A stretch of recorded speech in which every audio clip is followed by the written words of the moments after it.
শিৱসাগৰৰ নামটি লাটুম গাঁৱত পুনৰবাৰ বাঘৰ আক্ৰমণ সুশীল কাৰিয়া আৰু অনুপ ভট্টাচাৰ্যৰ নামৰ দুজনক আক্ৰমণ কৰে কথমপি প্ৰাণ ৰক্ষা পৰিছে দুজনকৈ লোকৰ ঘটনাক লৈ শংকিত হৈ পৰিছে স্থানীয় ৰাইজ বন বিভাগে গুৰুত্ব প্ৰদান নকৰাৰ অভিযোগ উত্থাপন কৰিছে ৰাইজে অতি শীঘ্ৰেই পিঞ্জৰা স্থাপন কৰি বাঘটোক পিঞ্জৰাবদ্ধ কৰিবৰ বাবে দাবী জনাইছে ভুক্তভোগীয়ে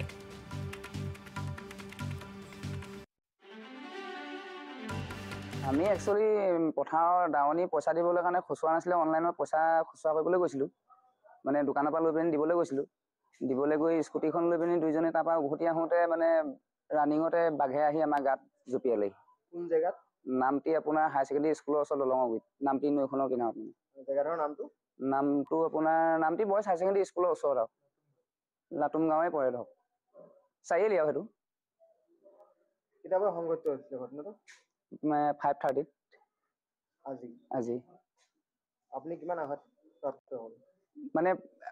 জাপ মাৰি দিছিলে আমি অকমান সাইড কৰি পৰি গলো কিন্তু অকম গাত পুৰা বাঘটো নপৰিলে হলো দাঁত বহিলে মানে আমাৰ গাত আগতে এই জেগাত ঘটনা কিবা সংঘটিত হৈছিলে নেকি বাঘৰ তেনেকুৱা এক্সিডেন্ট মানে